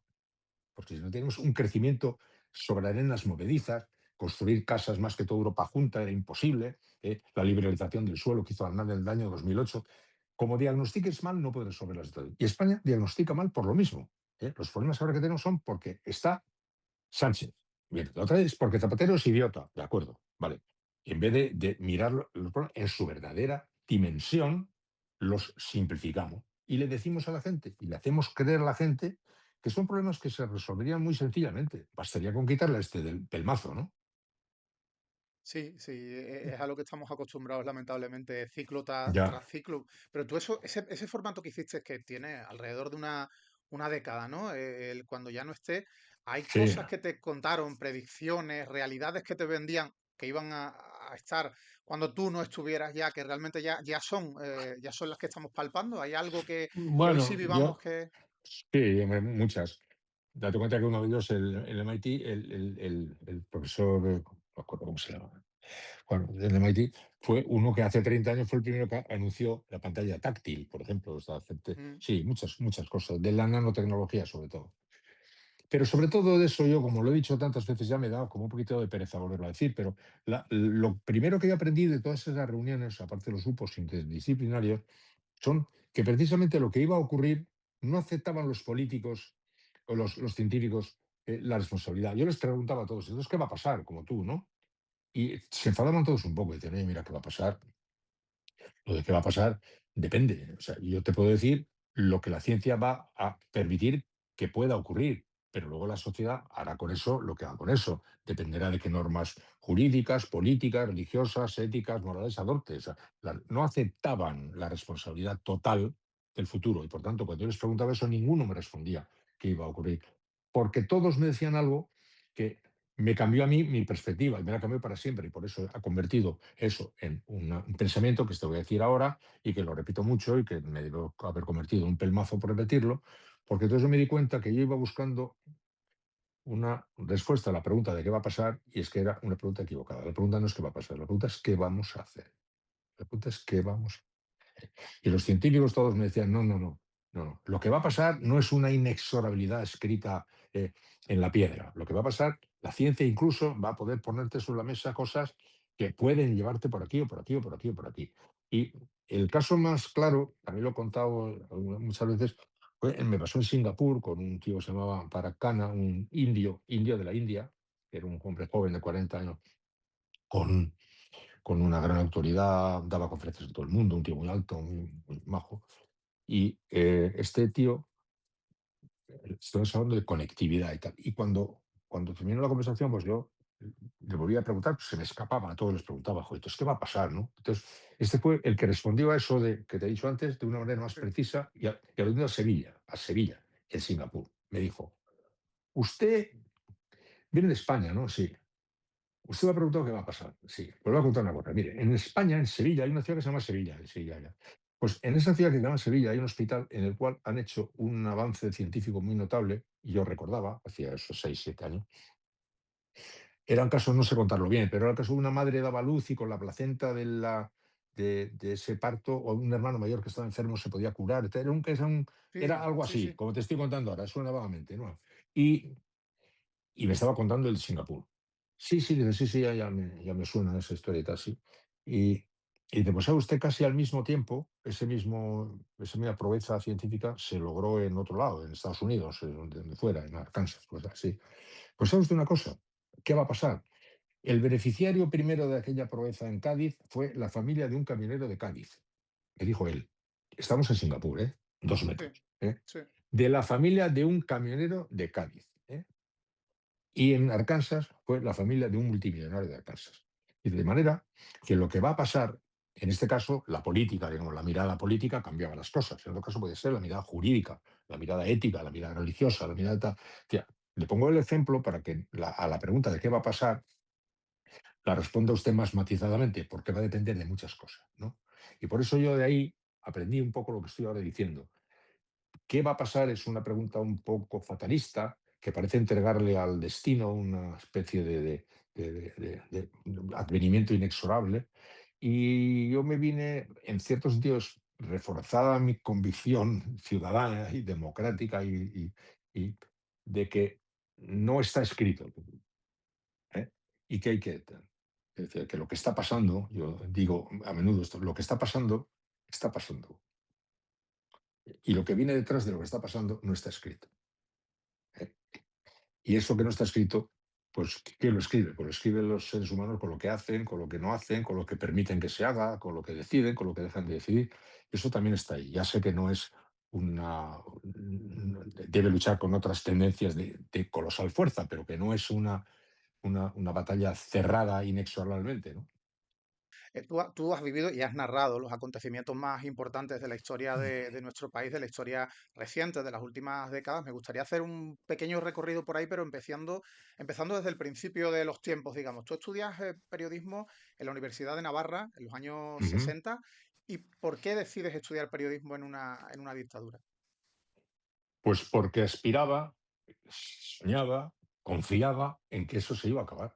Yo vivía muy cerca de la frontera, vivía en San Sebastián, que está a 14 kilómetros de la frontera, se llega en 20 minutos a Francia, y vivíamos nosotros cerca y se pasaba, había servicio de autobuses, íbamos al otro lado de la frontera, íbamos al cine, a la playa, para comprar y tal, y nosotros teníamos delante de nuestros ojos una sociedad que era completamente diferente a la nuestra. Nosotros veíamos una sociedad, para ponerte un ejemplo que recuerdo a menudo, la Icurriña, por ejemplo. La Icurriña, que en nuestro país te podía llevar a la cárcel y vete a saber a qué cosas peores. Pasabas 13 kilómetros de carretera y estaba ondeando por todos los lados sin problema ninguno. En Hendaya, en San Juan de Luz, en Biarritz, etcétera, en Bayona. Entonces teníamos nosotros una referencia próxima de qué era Europa, diríamos, ¿no? Nosotros queríamos ser como los demás. Francia era pues, como Bélgica, como Holanda, como Alemania, pues nosotros queríamos ser como eso, en todo. Y en la radio, que la radio en España era muy bonita, muy popular, muy dinámica, pero no tenía información. Nosotros veíamos que al otro lado de la frontera la radio era como aquí, pero que además tenía información. como yo contaba con que algún día mi país sería como esos países, pues yo estudiaba para que llegara porque confiaba en que llegara el momento. Yo no podía creerme que fuéramos a vivir siempre en un país distinto, porque si viviera en Talavera de la Reina, a lo mejor no hubiera tenido tan delante de mis ojos la diferencia de nuestra manera de vivir con la manera de vivir de mis vecinos. Pero es que nosotros teníamos un cuarto de hora. Entonces decía, esto no puede ser. Nosotros notábamos perfectamente la anomalía de nuestra situación, donde todo estaba prohibido o era obligatorio o estaba todo marcado por unos códigos. Era como vivir en un cuartel y pasabas al otro lado y allí estaba en otro sitio. Y decías, y como ese sitio es Inglaterra, Francia, Alemania, decía, bueno, pues algún día seremos nosotros también así. Y era la razón que en el fondo venían a ser como apuestas o como actos de esperanza, de esperanza. Yo contaba, no ya estudié eso, pues porque yo pensaba, claro que podría dedicarme al periodismo. A mí me gustaba la radio. Diría, bueno, yo estaré en la radio, trabajaré en la radio, viviré en la radio y un día esa radio tendrá de más información. ¿Eh? Y entonces, como a mí me gustaba mucho la radio, decía, aunque no tenga información, yo esperaré a que venga la información haciendo radio, que también me gusta, que había otras cosas que hacía la radio, pero no tardará en llegar la información. Lo que pasa es que yo no sabía todo lo que iba a tardar, porque tardó mucho. Pero con 23 años, que yo no sé si 23 años de la época eran muy distintos a los 23 años de hoy, pero con solo 23 años, siendo un chavalín, te conviertes en director de una emisora de Radio Popular de No, Donosti. era un poco más 24. O sea, sí, sí, sí, sí, bueno, era poco de lo, pero no, éramos más, menos críos que ahora me parece. Para empezar, por ejemplo, yo me casé con 25 años, Ujú. pero no era una extravagancia. En mi cuadrilla de amigos, todos mis amigos nos casamos en el plazo de año y medio, dos. Y todos teníamos la misma edad, o sea, entre 24 y 26 años y tal, nos casamos todos. Y nos casamos con chicas de 22, 23 años, todos nos casamos con chicas. Sí, yo por eso tuve hijos muy, muy pronto y bueno, hijos que yo era joven y tenía hijos ya un poco crecidos. Era normal, pero a esa edad, digamos, no era tan extravagante. Pero luego sí era extravagante ser director de una emisora de radio. Eso es lo, era extremadamente extravagante. Y, y sí, fue mi primer sueldo. El primer sueldo que yo cobré en mi vida fue el sueldo de director de emisora de radio, Radio Popular de San Sebastián. Y con la muerte del dictador pasas a dirigir aquí Radio Sevilla, pasas de dirigir Radio Sevilla con la muerte del dictador a dirigir los informativos de toda la cadena SER, que eso me imagino que tuvo que ser también para ti un shock a nivel profesional importante, ¿no? Hombre, de eso iba, de eso que yo, date cuenta que sí, fui director de Radio Popular de San Sebastián, pero luego fui director de Radio San Sebastián. O sea, fui director de dos emisoras, de dos cadenas diferentes en la misma ciudad. ¿Eh? Porque estando en Radio Popular, la SER me fichó. Luego de allí pasé a Radio Sevilla. Y yo era director de Radio Sevilla cuando murió Franco. A mí la muerte de Franco me pilla de director de Radio Sevilla. Y en la emisora de Keipo. Y luego, luego salí de allí, fui a Madrid, en Madrid estuve un tiempo dirigiendo Hora 25 y luego director de informativos de la SER. ¿Por qué director de informativos de la SER? Porque primero estábamos construyendo el esbozo de unos informativos cuando todavía no se podían hacer informativos, porque esta era la paradoja de la situación. La gente no lo recuerda esto. La radio estuvo conectando con Radio Nacional de España a las 2:30 de la noche hasta el año 77. Os recuerdo que Franco se murió en el 75 y que hubo elecciones generales en el 76. O sea, las primeras elecciones generales del 76 se celebraron sin que la radio pudiera hacer información porque tenía que conectar con Radio Nacional de España a las 2:30 de la tarde. Bien, es verdad que entonces la realidad social estaba desbordando a la norma y se estaban saliendo como se podía, pero se desbordaba la norma hasta que la norma te pegaba un garrotazo en la cabeza, que íbamos de multa en multa. ¿Eh? Había ya nacido Hora 25, pero se llamaba un programa de cuestiones actuales, ¿eh? Con noticias ofrecidas por Radio Nacional de España. O sea, no podía ser por el informativo, pero nosotros ya en la SER, estamos ya construyendo los mimbres de lo que esperábamos no tardaría, porque el no tardará era nuestra frase. Pero Franco se murió en el 75, nosotros desde bastante antes pensábamos que se podía morir antes, por lo que no tardará era un poco lo que hacía que se construyeran cosas y se fabricaran cosas, que se confiaba en que un día se iba a poder hacer. Algún día acabará el monopolio este de Radio Nacional de España, algún día podremos dar información y vamos haciendo el embrión de los servicios informativos. Pero hasta que no se hizo, pero claro, un cambio grande. Y el año 77, el mismo día que Radio Nacional de España anunció que desde mañana ya no iba a ser obligatorio conectar con Radio Nacional de España, nos tiramos en tromba, José Joaquín Iriarte y yo, a las 2:30 de la tarde, a hacer el primer informativo oficialmente autorizado en la cadena SER, con Carlitos González en el control y con 4 noticias de teletipo que pillamos para ocupar el espacio, porque pasó una cosa fue uno de los errores más grandes de la historia de la radio, que a la cadena SER le vino como al pelo. Radio Nacional de España daba noticias a las 2:30, el parte estaba desacreditadísimo. El primer día que dijeron que iban ya no va a ser obligatoria la conexión a las 2:30 de la tarde, Radio Nacional de España trasladó su informativo a las 2, como avergonzándose de su cita de las 2:30, y como para mostrar novedad, dejaba libre las 2:30. Pero claro, dejaba libre el hueco en el que España estaba acostumbrada a encontrarse información durante años y años y años y años. Nosotros, claro, aprovechamos el hueco y nos tiramos en tromba, y una buena mañana, de octubre del 77, salió un primer informativo que hice yo con José Joaquín Iriarte y con Carlito González. Claro, fue maravilloso porque la gente éramos unos pardillos, teníamos una estructura de 4 pesetas, teníamos 4 televisivos, pero sonaba fresco, a nuevo, a distinto, tan fresco, tan nuevo y tan distinto, claro que nos hizo una promoción fabulosa del tiempo nuevo ha llegado. Para nosotros, para nosotros fue fenomenal. Claro que fue un cambio colosal, pero era un cambio en el marco de una enorme cantidad de cambios, porque los cambios que se iban a producir después de la muerte de Franco constituían la apertura de todos los diques que iban dificultando ya, date cuenta que todavía cuando se muere era todavía delito el adulterio. Ya no se condenaba hacía algún tiempo, pero estaba en la ley, sí, te podían condenar, te podían meter en la cárcel por tener una relación extramatrimonial, para que veas. Por supuesto, no había divorcio, no había aborto, no había nada de tal cosa, que ya en la vida personal de la gente se empezó a producir un movimiento de descarga, de búsqueda de espacios de movimiento, de reunirte con quien quisieras. Para eso era muy, muy de ver, qué pena que no haya imágenes, como era, por ejemplo, Radio Madrid, en la cadena SER, los estudios centrales de Radio Madrid en aquel tiempo, primero, donde todas las voces silenciadas durante todos los años de la dictadura rompían a querer hablar, las asociaciones de vecinos, los sindicatos prohibidos, toda la gente quería romper a hablar, todo el mundo estaba en los pasillos de la radio inundados de gente queriendo hablar, ¿no? Entonces, ese tiempo de novedad, que me has preguntado si fue un importante cambio, fue muy importante porque además se produjo, como digo, en el medio de un cambio que afectaba no solo a ese plano puramente profesional, sino a los planos de la vida general, de todo. Aquello fue una gran movida. Se habla de la movida como atribuida a un grupo más o menos vanguardista de gente en la moda, en la música, en la verdad, pero la movida fue la movida que toda España recibió una seguridad ¡buah! De libertad, ¿no? Oye, Y me sí, llama la sí, atención que efectivamente en esa época hay una efervescencia de movimientos ciudadanos, ¿no? Antes no se podía, ahora empiezan movimientos vecinales, de padres, de alumnos, bueno, de todo, sí. de consumidores, de absolutamente todo. Eh, y hoy precisamente ese tipo de movimientos ciudadanos que reivindica cosas, que reivindica derechos, ¿no? Mejoras en derechos, son los más señalados por quienes quieren llegar al poder dentro de la extrema derecha. Son los que más quieren silenciar de distintas maneras. Mira, ahora yo tengo 83 años.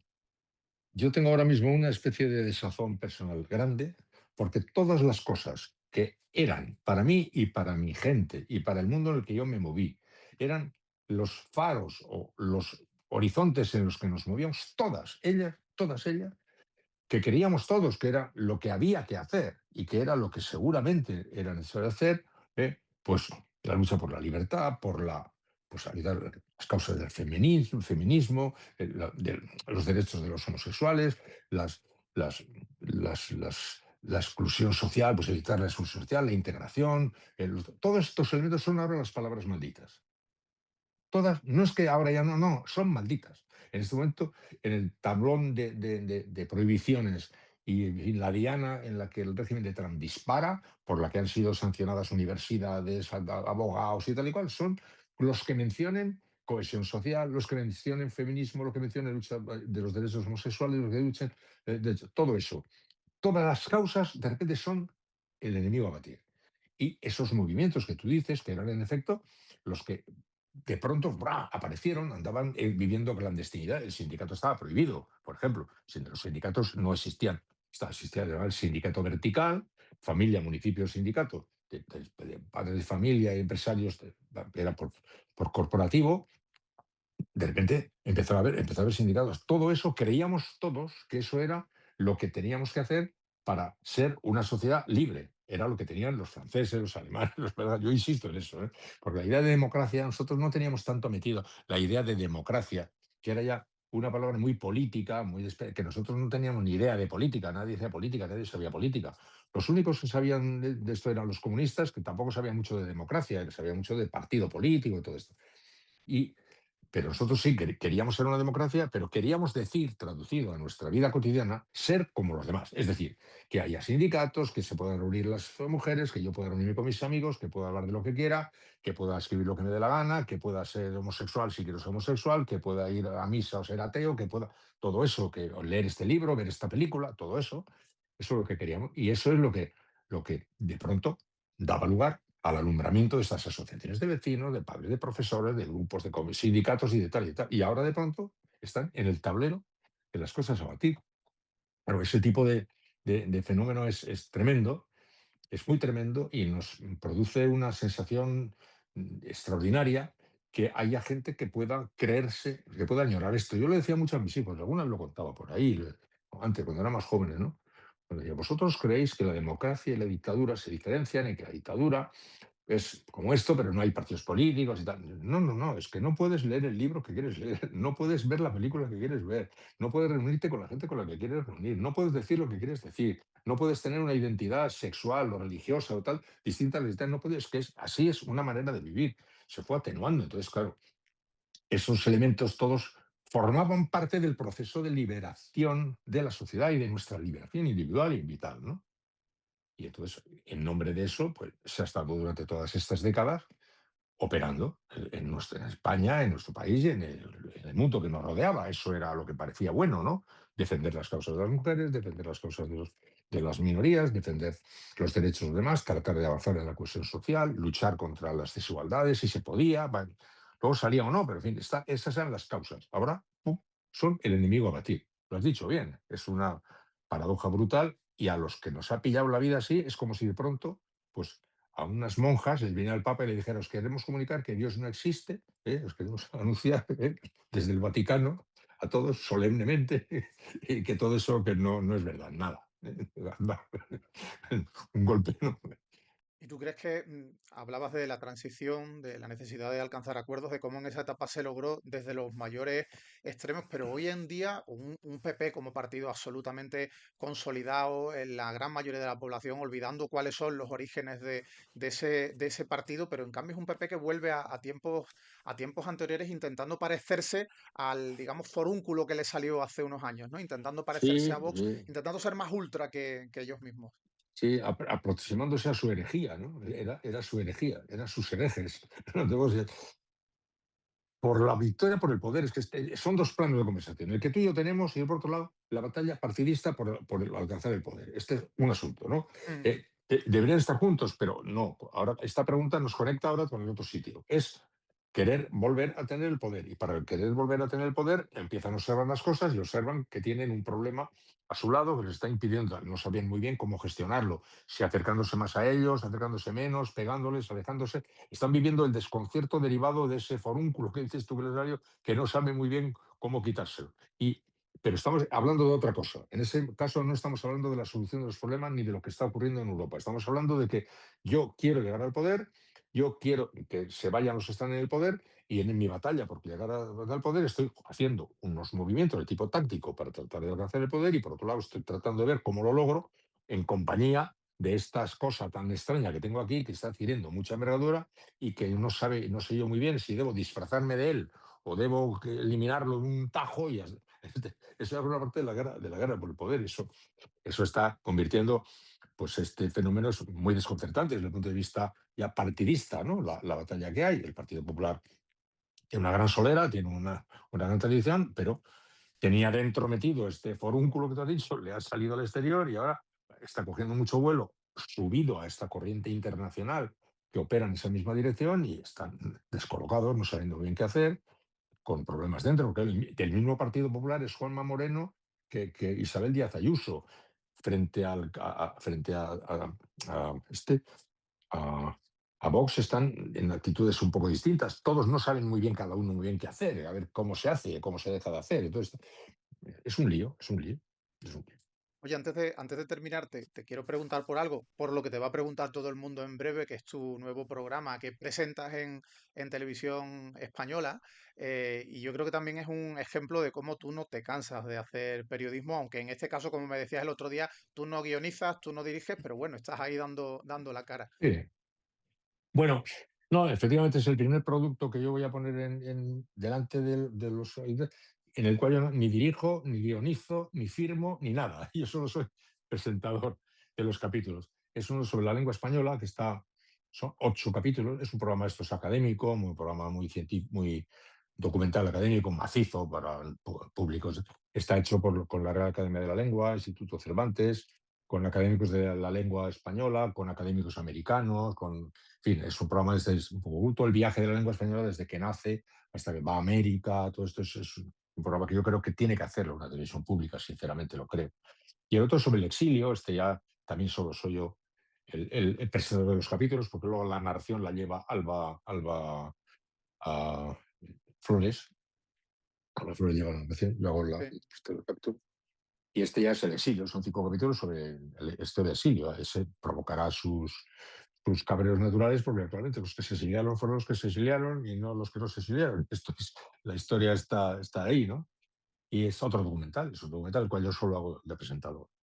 Entonces, bien, he aceptado esas cosas porque creo en esos temas, o sea, que creo, aunque mi aportación sea solamente de un presentador, pero claro, mucha gente dice, ¿ha vuelto a la tele? No, no, yo no he vuelto a ningún lado, pero me brindo a apoyar esta causa porque creo mucho en la lengua española, creo yo que es el tesoro más importante que tiene este país, que no lo se valora lo suficiente, y en la medida en que yo pueda echar una manita a eso, aunque ya digo, es un programa muy matito, como estos documentales de la BBC, ¿no? Mm. Y, y el otro del exilio, porque creo que hay que hacerlo, sencillamente. Y por tanto, no es que se va a hacer porque lo diga yo, pero se hace aunque no lo hubiera hecho nada, pero participo con gusto en la presentación porque creo en eso, ¿no? Y con Alba, que eso lo hace, la narrativa lo hace muy bien, esa chavala. Interesante Alba chica, por cierto. es tan maravillosa como parece, Alba Flores. A mí me parece una tía interesantísima, sí, interesantísima. No le conocía, le he conocido ahora, pero una tía, muchísima personalidad, muchísima personalidad.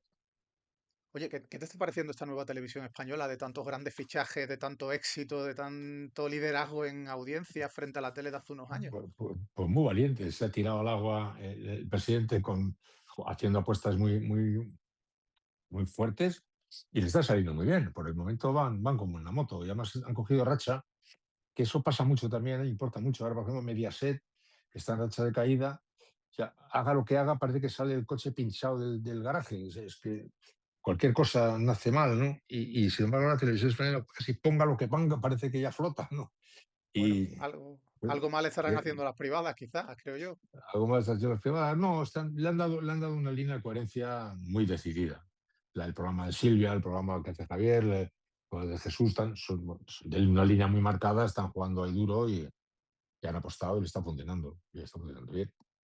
Oye, para terminar, a mis guionistas siempre les gusta una mini sección ligerita y la verdad es que ahora me han hecho algo que es absolutamente enrevesado para preguntarte y es de alguna manera intentar crear una ficción de cómo a tu juicio hubiera sido España, hubiera sido los gobiernos de España si hubiéramos alterado a los presidentes que hemos tenido. Es decir, ¿qué cosas hubieran hecho mejor y peor si a los presidentes que hemos tenido les hubiera tocado una etapa distinta, ¿no? Y para empezar, ¿cómo crees tú que hubiera gobernado Aznar si lo hubiera tocado la época de Suárez del 76 al 81? ¿Qué hubiera hecho mejor o peor? No hubiera legalizado el Partido Comunista, para empezar. ¿No? No, no, nadie hubiera hecho lo que hizo Suárez, porque Suárez era un hombre muy valiente, muy intrépido, muy... Él cogió el barco en la bahía llena de minas y dijo, yo lo tengo que sacar a campo abierto, a mar abierto, y allá va, ¡bum! No, cuando llegó a mar abierto no sabía hacia dónde ir, ¿no? Yo le conocía al que más de todos los presidentes, porque yo era director informativo de la tele y él era presidente de gobierno, tenía más relación. Yo creo que, te digo eso, o sea, con el pensamiento un poco, con la falta de elasticidad, de generosidad de Aznar, hubiera sido muy difícil que se hubieran podido hacer los procesos que se hicieron allí en la transición porque necesitaban un tío muy intrépido, Aznar a lo mejor también lo era, muy dúctil, muy dúctil, muy dúctil, muy dúctil, muy dúctil, muy abierto. Yo te he puesto el ejemplo de, pues a lo mejor no se hubiera atrevido a legalizar el Partido Comunista en aquel momento. Sí. ¿Y tú crees que Aznar hubiera hecho algo mejor que Suárez?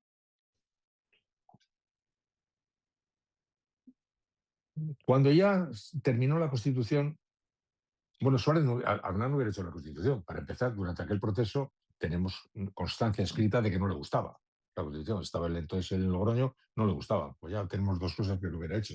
La Constitución y la elección del Partido Comunista. Hombre, si le hubiera tocado cuando ya el barco salió después de la Constitución a mar abierto, entonces Aznar le hubiera dado posiblemente una mayor dirección, porque claro, como la UCD era un compuesto de democristianos, liberales, azules, verdes, todos unidos ahí para hacer una posición templada, más o menos, ¿no? Cuando llegaron a mar abierto, uno quería ir por aquí, otro quería por allá. Entonces, con Aznar seguramente hubieran sabido hacia dónde iban en ese rato, ¿no? Pero en el tiempo anterior, pues mira, me parece que ni hubiera hecho lo de Tarradellas, ni hubiera hecho lo del Partido Comunista, ni hubiera hecho la Constitución. Bueno, a lo mejor sí, pero digo, cogiendo el estereotipo, ¿no? Sí. Oye, ¿y si Pedro Sánchez hubiera gobernado en la etapa de González del 82 al 96, cómo crees tú que hubiera cambiado España? ¿A mejor o a peor? No lo sé, porque Sánchez es un hombre extremadamente posibilista. Casi todas las cosas que está haciendo Sánchez las está haciendo virajes incluso y contradiciéndose y tal, porque las circunstancias le colocan en el sitio adecuado. Ahora por aquí, pues no, pues ahora puedo por aquí no puedo, pues así. Y hago lo de Junts, y hago lo de la amnistía, y hago lo de Podemos, y hago tal, en virtud de la... Con ese ángulo posibilista de Sánchez, pues hubiera hecho más o menos así. Pero me cuesta imaginarlo haciendo el proceso de reindustrialización que hizo Felipe en el 80 y tantos. Eso me parece que le hubiera costado seguramente más abordarlo, porque tuvo que indisponerse de una manera muy abierta con los sectores más próximos, por ejemplo, de la UGT, y le hubiera costado a Sánchez a ponerse enfrente de los suyos para ver esa operación, Mm. o como lo de la OTAN, ¿no? Que hizo los procesos de modernización de Felipe, fueron saltándose un poco a su tribu, ¿eh? Que fue lo de la OTAN y lo del proceso de reindustrialización, la reconversión industrial, que provocó huelgas y todo, ¿no? Eso me parece que eso le hubiera costado más a Sánchez, que está colocado en una órbita en la que le imagino teniendo más dificultades para hacer eso. ¿Y si a Zapatero le hubiera tocado gobernar en la época en la que gobernó Aznar, del 96 al 2004? Pues mira, cuando Zapatero en la primera legislatura, antes de que se viniera abajo la crisis mundial con el tema de las subprimes, todo fue maravilloso. La economía volaba, era todo genial, y él venga abriendo nuevos caminos a las nuevas leyes, nuevos derechos, nuevos tal, aquello era un festín. En la época del 96 al 2004, como también hubo época de prosperidad, pues hubiera estado viviendo posiblemente la época de prosperidad como vio Aznar. Y si a Aznar le llega a haber tocado en la época después de la subprime, le hubiera pasado lo mismo que le hubiera pasado a Zapatero, porque depende muchísimo de que te cojas.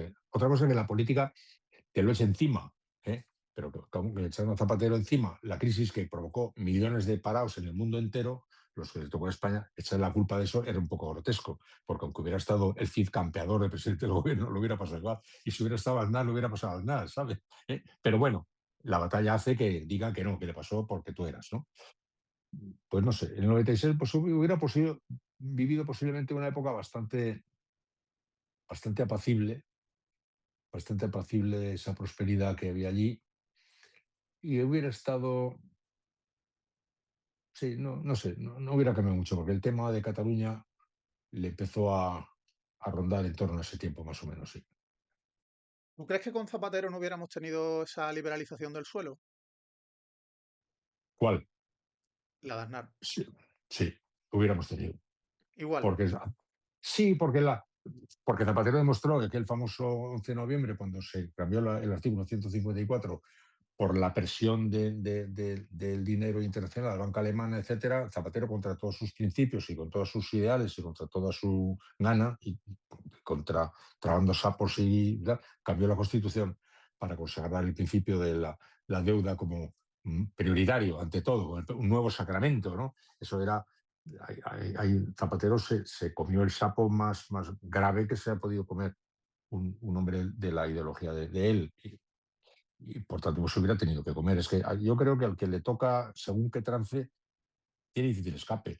Hombre, si Zapatero no hubiera hecho esa reforma de la Constitución, pues a lo mejor hubiera debido, a todo lo pasado, pues hubiera debido no hacer esa reforma y dimitir, y que lo hubiera hecho el Partido Popular, Mm, mm. pero no lo hizo. Estabas diciendo que Zapatero tuvo una primera legislatura dulce, digamos, y sobre todo en el ámbito Muy, de los derechos sociales, y una segunda muy dura, muy amarga. ¿Cómo se hubiera vivido, crees, esas dos legislaturas con Rajoy? La primera, igual de dulce, pero sin los derechos que iba abriendo Zapatero, porque era dulce porque económicamente aquello era un jardín del Edén. ¿eh? Rajoy hubiera vivido en esa dulzura, el jardín del Edén, encantado de la vida. Solo que en ese tiempo Zapatero hizo un montón de cosas, con el divorcio express, con el derecho de los homosexuales, tal, pegó una aceleración de derechos que no hubiera hecho Rajoy. Y cuando luego le cayó encima la bomba atómica de la subprime, pues al que lo hubiera pillado lo hubiera llevado para adelante. Eso estaba claro. Y le hubiéramos echado la culpa a él. Pues, hombre, tanto, yo no sé, a mí me hubiera costado mucho, ¿no? Porque, de hecho, hombre, claro, Zapatero es el culpable de eso, ya. Y también de los parados de Alemania y de Francia, de Estados Claro, Unidos y de claro, sí, sí, Holanda y por de eso. todo y tal, tal, tal, tal, tal. Pues es que es muy difícil. Lo que hizo en ese momento la derecha con Zapatero es muy difícil de hacer. Es un Mm, mm. contradios total, pero cuajó, cuajó. Todavía hoy se maneja ese tiempo como los 11 millones de parados de Zapatero. Si hubiera estado Dios uno y Trino de presidente del gobierno, pues hubiera habido 10.200.000 y a lo mejor, como Zapatero metió la pata, pues a lo mejor hubiera habido 1 millón menos, pero bueno, y con lo que no hubiera hecho Zapatero es la liberalización del suelo que hizo Aznar en el año 2008, cuando dijo España, toda es edificable, toda. Entonces aquello empezó España a ser edificado, ahí se cebó la bomba que nos cayó encima unos años después. Todo lo pasado, sí. Oye, ¿y si Suárez hubiera gobernado en la etapa de Rajoy, del 11 al 18? Pues no sé, porque primero hubiera tenido que saber qué era Suárez en ese momento, del 2011 al 18, porque Suárez fue el hombre que tuvo una gran visión. Dijo, como España tiene miedo de que volvamos a las andadas y que los extremos se maten, hay que hacer una oferta templada en la que digamos usted que quiere salir de aquí, pero que no quiere que volvamos a las andadas, venga usted a este lugar que yo le ofrezco, que es el lugar del centro. Y para hacer ese lugar del centro construyó un centro con mimbres de la Falange, de la democracia cristiana, de los liberales, de los socialdemócratas, tal, y construyó ese territorio que efectivamente atrajo a la gente y le permitió hacer todo ese movimiento. Pero cuando ya acabó la Constitución y salieron al mar abierto, pues unos quisieron ir para aquí, otros quisieron ir para allá, y aquello se fragmentó en mil pedazos. Y yo no sé en cuál de esos pedazos se hubiera quedado instalado Suárez. Por lo que yo le conocí, que le conocí bastante, hubiera estado posiblemente más cerca de una derecha más en la línea de la socialdemocracia blanda. Como Fernández Ordóñez, por ejemplo, era de la UCD, estaba metido en el grupo, en ese bando de ahora o de la derecha más civilizada, más abierta. Por ahora echamos ahora mucho de menos aquella derecha de la UCD. Aquella derecha de la UCD, de Suárez y esta gente, pues tenía una anchura de brazos muy grande para conectar con todos, como ya te digo antes, y entonces tuvo una elasticidad grande, tanta que ahora me resulta difícil saber dónde colocarle al final a Suárez, de lo pulpo que era. Pero yo creo que tenía una derecha muy civilizada, una derecha muy civilizada. Nos hubiera venido muy bien, ¿eh? Vamos, si aquella UCD hubiera tenido una derecha presidida por Suárez, hubiera sido otra cosa. Y ahora, que no sé si es la pregunta de más difícil respuesta, teniendo en cuenta, al menos lo que tenemos muchos en mente, a dos Felipe González distintos, el de la etapa en la que gobernó y el Felipe al que vemos hoy casi defendiendo que gobierne el PP en el lugar de Sánchez. ¿Cómo sería un gobierno de Felipe González en la etapa que está asumiendo ahora Pedro Sánchez, del 18 al 27? ¿O cómo serían los gobiernos de Felipe González ahora? Pues no lo sé, porque ¿sabe lo que ocurre? Que a Felipe González yo le conozco desde que era Isidoro y estaba en Sevilla cuando yo era director de Radio Sevilla. Hace mucho. Me cuesta mucho poder hablar de un hombre que resulta que tiene muchos aspectos, yo lo he admirado mucho, muchas cosas, y luego este hombre se enfadó con Sánchez cuando Sánchez abanderó el movimiento de los descamisados, de la plebe frente al establishment, ¿no? Entonces, Mm, el establishment nunca le perdonó que él se insubordinara contra el establishment. Luego le dijeron que se enfadaron con él por Podemos, pero ya estaban enfadados con él antes. Que se enfadaron con él por la amnistía, pero estaban enfadados con él antes. Estaban enfadados ya desde que se insubordinó contra el establishment desde entonces. Y desde entonces, todo lo que Felipe González ha estado haciendo, las críticas que hacía a Pedro, estaban en parte justificadas por las razones que fueran y en parte justificadas por esa especie de hostilidad, de saque que ya había quedado oficializada desde el principio, aunque hubiera estado, aunque se hubiera convertido en monje trapense, le hubiera seguido pareciendo una cosa hostil, ¿no? Y yo la parte que más le reprocho a Felipe ha sido justamente haber abandonado ese tipo de hostilidad sin haber sido capaz de matizar, o sea, de haber podido decir, no me gusta esto que estás haciendo, Pedro, pero no puedo negar que estás teniendo un acierto grande en las actividades de tipo social, etcétera, y tal. Y sobre todo, en el tema de Europa. Yo el día que más me enfadé con él fue el día que fue al hormiguero a hablar con Pablo, y era el día que comenzaba la campaña de Europa, el día que comenzaba la campaña de las europeas. El momento que Europa entera estaba viviendo con gran nerviosismo y gran angustia el crecimiento de la extrema derecha, que podía poner en peligro todo lo que había sido la construcción de la Unión Europea. Felipe González es uno de los hombres que más ha luchado de verdad para la construcción de la Unión Europea. De verdad, es un hombre importantísimo en la historia de la construcción europea. Le dedicó su vida y además era un hombre tan profundamente atrapado por esa idea de Europa, que tú a Felipe González le preguntabas qué hora es y te contaba Europa. O sea, es que no había manera de hablar con él de nada sin que te echara una rociada profunda de Europa, de la que sabe mucho, le gusta mucho, le importa mucho, ha trabajado mucho. Bueno, y el día que comienza la campaña de Europa, con el mundo entero preocupado porque esa su Europa del alma estaba en peligro, va al programa y no dice ni una palabra sobre Europa, estando todo el rato hablando de Sánchez. Yo aquel día dije, Felipe, esto tienes ya el elemento, la brújula de analizar te ha sido ya movida, ¿eh? Tu hostilidad a Sánchez ha llegado demasiado lejos cuando tú, en el día este, en el que hubieras, vamos, cualquiera que lo hubiera conocido hubiera dicho, hoy Felipe va a decir, señores, si empieza una campaña, voten ustedes a lo que quieran, pero sepan que está en juego una cosa, porque es su causa, y además que era su paliza favorita, es que con toda razón. Bueno, pues resulta que ni una palabra ya no me dije yo, arrea. O sea que la hostilidad ha llegado al punto de obstruirte ese canal. Eso me pareció la prueba del 9 de la magnitud que había adquirido su hostilidad o su Sánchez, ¿no? Por eso, pues yo no puedo estar de acuerdo con él, porque creo que un hombre de su inteligencia, de su peso en el Partido Socialista, etcétera, etcétera, hubiera podido perfectamente compatibilizar las observaciones críticas que quisiera al presidente Sánchez, manteniendo un poco pues la bandera del partido que ha defendido siempre y la idea de Europa, y manteniendo un poco un papel distinto muy por encima de este, ¿no? En fin, estoy procurando ser suave, ¿no? sí, sí, ya te lo noto, ya te lo noto. Oye, Iñaki, ha sido un verdadero placer disfrutar contigo de este largo rato de charla. Te veo en la Bueno, tele. bueno, estoy muy a gusto también. No sé si te habrá servido de algo. Yo es que tengo la impresión Sí, de que me repito, me preguntan cosas, yo respondo porque no tengo tiempo de cambiar de opinión cada día. claro. Respondo lo mismo, digo, estoy un poco cansado de mí, ¿sabes? Estoy un poquito harto de mí. Y, en Bueno, fin, yo creo que quienes no estamos hartos de ti somos los que te seguimos desde hace bueno, ya décadas. te pido disculpas por haberte dado la zurrada que te he dado. Al contrario, yo encantado Un y de verdad saludo, que para mí ha sido un honor, Iñaki.